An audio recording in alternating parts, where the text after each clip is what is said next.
Next part is your system of units. ठीक है, इसमें हम क्या पढ़ेंगे, सिस्टम पढ़ेंगे या हमें कैसी यूनिट्स यूज़ करनी चाहिए, किस में मेजर करना चाहिए। ठीक है, उसका प्रोसेस क्या होगा। आगे जो हम मास लेंथ टाइम यूज़ करेंगे, कुछ फंडामेंटल और डिराइव्ड यूनिट्स पढ़ेंगे, तो इस सब में हम इसको स्टडी करेंगे। ठीक है, सबसे पहले है नीड फॉर मेजरमेंट। अब हमें इसकी ज़रूरत क्यों थी। Physics as we know is a branch of science which deals with the study of nature and natural phenomena. For a precise description of any such phenomena, measurement of the quantity involved is essential। अब हमें क्या पता है physics किसके ऊपर है, कौन सी branch है साइंस की जहाँ नेचर और नेचुरल फिनोमिनाज हैं। ठीक है, अब उस नेचर की एक प्रिसाइज मतलब एग्जैक्ट एक डिस्क्रिप्शन भी तो होनी चाहिए ना इन फिनोमिनाज की। तो हम उसको ये जो हमारा फिनोमिना है हम उसको मेजर करते हैं किसी क्वांटिटीज़ में।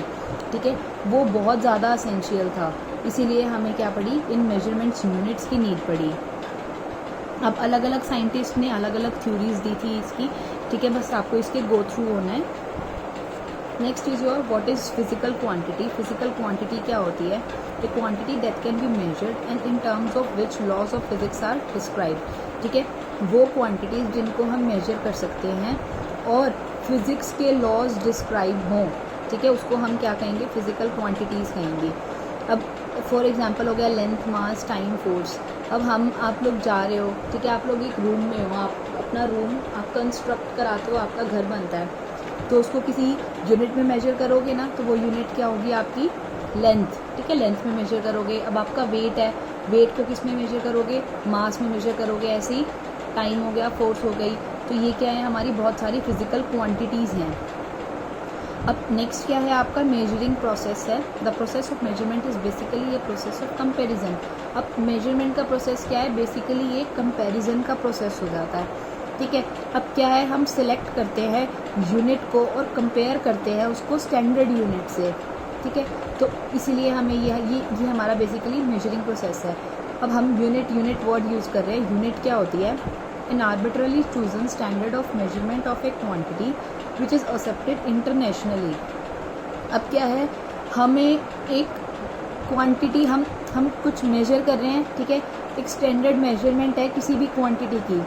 अब वो इंटरनेशनली एक्सेप्टेड हो, ये नहीं कि आप इंडिया में कुछ और यूज़ कर रहे हैं, ठीक है, इंटरनेशनली कुछ और वर्ड यूज़ कर रहे हैं और आप आपस में बात कर रहे हैं तो आपको समझ नहीं आ रहा। ठीक है, आप सपोज़ करो कि इंडिया में हम मीटर यूज़ कर रहे हैं, कहीं बाहर किसी और कंट्री में सेंटीमीटर यूज़ हो रहा है। तो अगर आप इंडिया में बोलते हैं कि ये 1 मीटर है, ठीक है, और 1 मीटर में कितने सेंटीमीटर्स होते हैं, 100 सेंटीमीटर्स होते हैं। ये तो हमने बाद में निकाला, बट इनिशियली सपोज़ हमें ये चीज़ नहीं पता थी। ठीक है, अब वो कहीं 100 सेंटीमीटर है तो आप उनकी बात को नहीं समझ सकेंगे ना।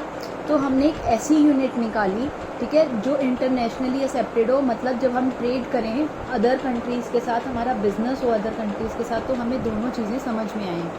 ठीक है, तो जो हमने एक यूनिट डिफ़ाइन की, इंटरनेशनली एक्सेप्टेड यूनिट डिफ़ाइन की, उसको हमने क्या कहा, यूनिट कहा। ठीक है, फॉर एग्जांपल हो गया, अब ये एक एक रॉड है।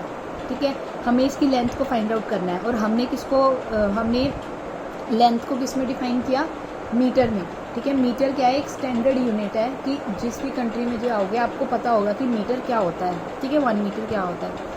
तो हमने क्या देखा, हमने 1 मीटर देखा, इस लेंथ को हमने 1 मीटर डिफ़ाइन कर दिया कि इतनी एक लेंथ है सपोज़। ठीक है, ये 1 मीटर हो गई आपकी। ठीक है, हमने इसको डिफ़ाइन कर दिया। अब ये क्या है, 1 मीटर है।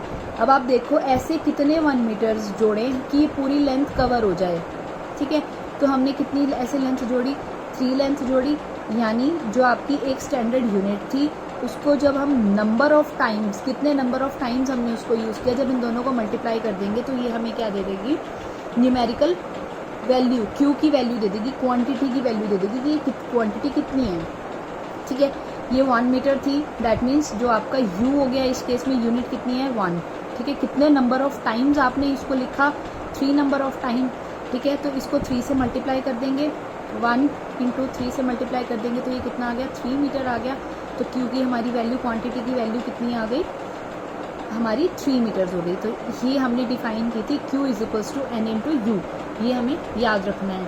ठीक है, अब क्या है, कि हमें पता है कि मैग्नीट्यूड अगर किसी चीज़ का सेम है, ठीक है, यानी फाइनल वैल्यू अगर उसकी सेम है, तो Q को हम कैसे लिख सकते हैं, N1U1 is equals to N2U2 लिख सकते हैं। आगे एग्जाम्पल्स आएंगे, इसको हम देखेंगे इसको कैसे करना है। अब नेक्स्ट क्या कह रहा है कि सपोज कर लो कि U1 ग्रेटर देन U2 से, ठीक है, दैट मीन्स N1 क्या होना चाहिए, लेस देन होना चाहिए। मीन्स अगर एक क्वांटिटी, दो क्वांटिटीज सेम कब होंगी, सपोज करो इसका U इंक्रीज हो रहा है तो दैट मीन्स N को डिक्रीज होना पड़ेगा, तभी ये इक्वल होगी ना इसके, ठीक है। और दूसरी का अगर N इंक्रीज हो रहा है तो दैट मीन्स U को डिक्रीज होना पड़ेगा। तो this is all about your measuring process. Let's see one example based on this, ठीक है। तो ये क्या कहता है, मास ऑफ बॉडी कितना है, 5 × 10⁻⁻⁶ किलोग्राम्स, ठीक है। किलोग्राम्स क्या है, उसकी यूनिट है, ठीक है। दैट मीन्स ये क्या हो गया आपका U1 हो गया, और ये क्या है, कितने नंबर हैं, यानी ये क्या हो गया आपका N1 हो गया, ठीक है। और हमें निकालना किस में है, 3 पार्ट्स हैं अलग अलग। फर्स्ट पार्ट देखते हैं, फर्स्ट हमें ग्राम में मेजर करना है, ठीक है। दैट मीन्स क्या हो गया, ये यूनिट है 1 ग्राम, तो दैट मीन्स हमारे पास U2 गिवन है, हमें निकालना क्या है, N2 निकालना है, मतलब कितने ग्राम्स होंगे। फॉर्मूला है हमारे पास N1U1 is equals to N2U2, ठीक है। हमें फाइंड आउट क्या करना है, N2 फाइंड आउट करना है, तो यानी U इसके नीचे आ जाएगा, तो N2 किसके इक्वल हो गया, N1U1 ओवर U2, ठीक है। N1U1 की वैल्यू रख दो यहाँ से और U2 की वैल्यू रख दो। ये क्या है, N1U1 बाई U2, ये जो हमने फाइंड आउट किया, ठीक है। N1U1 कितना है, ये 5 × 10⁻⁻⁶ × 1 किलोग्राम्स, ठीक है। अब हमें क्या निकालना है, इसको ग्राम्स में फाइंड आउट करना है, ठीक है। ग्राम्स में फाइंड आउट करने के लिए क्या होगा कि हमारे किलोग्राम दोनों यूनिट कट जाएं, ठीक है। तो यानी 1 ग्राम को किस में कन्वर्ट कर लोगे आप, किलोग्राम में कर लोगे। जब आप 1 ग्राम, हमें पता है 1 ग्राम कितना होता है, 10⁻⁻³ किलोग्राम्स होता है, तो यहाँ से किलोग्राम कट जाएगा, ठीक है। तो हमारे पास बचेगा क्या, 5 × 10⁻³ ग्राम्स, ठीक है। तो ये फाइनल यूनिट किस में आ गई आपकी, ग्राम्स में आ गई। ऐसे ही आपको बाकी दूसरे पार्ट्स फाइंड आउट करने हैं। Next is your concept of mass, ठीक है। मास क्या होता है, mass of a body is defined as the quantity of matter in the body which can never be zero, ठीक है। अब आपका वेट है, क्या कभी भी किसी का वेट जीरो हो सकता है, ठीक है। तो मास वो क्वांटिटी है किसी भी मैटर की आपकी बॉडी के अंदर जिसकी वैल्यू कभी भी ज़ीरो नहीं हो सकती, ठीक है। अब बेसिक यूजुअली मास कितने टाइप के होते हैं आपके, 2 टाइप के होते हैं, इनर्शियल मास और ग्रेविटेशनल मास। जो इनर्शियल मास होता है वो तो क्या होता है आपका measurement of inertia of the body, और जो ग्रेविटेशनल मास होता है वो किसकी वजह से होता है, जो आपकी अर्थ की ग्रेविटी है आपको पुल कर रही है, ठीक है, उसकी वजह से जो मास होगा आपका, उस मास को आप क्या कहोगे, ग्रेविटेशनल मास कहेंगे। The value of 2 type of masses of a body are identical.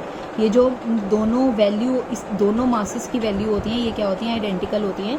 ये हम आगे पढ़ेंगे ग्रेविटेशन चैप्टर में कि ऐसा क्यों होता है, ठीक है। मास को किस में मेजर किया हमने, मोस्ट कॉमन यूनिट मास की क्या होती है आपकी, किलोग्राम होती है। ये आपकी क्या है, बेसिक यूनिट है, that is kilogram. Next is your length, ठीक है। हमें पता है जो लेंथ की बेसिक यूनिट है, जो कॉमन यूनिट है, उसको किस में हम देखते हैं, मीटर में देखते हैं। लेंथ क्या होती है, length of an object may be defined as a distance of separation between 2 points at the extreme ends of an object, ठीक है। अब ये क्या है आपका ऑब्जेक्ट है कोई भी, ठीक है। एक्सट्रीम एंड्स कौन से हो गए, जहाँ पे ये ख़त्म हो जाता है ऑब्जेक्ट, एक ये पॉइंट हो गया, एक ये पॉइंट हो गया। अब इन दोनों के बीच में कितना सेपरेशन है, ठीक है। ये जो डिस्टेंस है इसको आप क्या कहोगे कि ये इस ऑब्जेक्ट की क्या है, लेंथ है, और इसको किस में मेजर करते हैं हम, मीटर में। Next is your concept of time. Time का कॉन्सेप्ट क्या होता है आपके पास, ठीक है। अच्छा, आइंस्टाइन ने तो क्या कहा था, टाइम वो होता है जो एक क्लॉक बताती है। In fact time is a measure of duration between the occurrence of 2 events. आपके पास क्या है, 2 इवेंट्स हैं, ठीक है। आप एक इवेंट इतने बजे हुई, दूसरी इवेंट क्या हुई, इतने बजे आई हुई, ठीक है। उन दोनों के बीच का जो ड्यूरेशन होता है, इन दोनों के बीच का, उसको क्या कहोगे आप, time. It may also define time as a measure of duration for which an event last, ठीक है। सपोज करो आपने किसी एक टाइम 12 बजे से स्टार्ट किया, ठीक है। अभी आप टाइम देख रहे हो कितना है, 12:15 है, ठीक है। तो दैट मीन्स क्या हुआ, ये स्टार्ट और एंड जब तक हुआ, या फिर लास्ट जो कब तक चली इवेंट, वो क्या बताएगी, आपका टाइम बताएंगे, ठीक है। और इसकी टाइम की जो कॉमन यूनिट होती है वो क्या होती है, सेकेंड। मास की होती है किलोग्राम, लेंथ की हो गई मीटर, और टाइम की क्या हो गई हमारी, सेकेंड।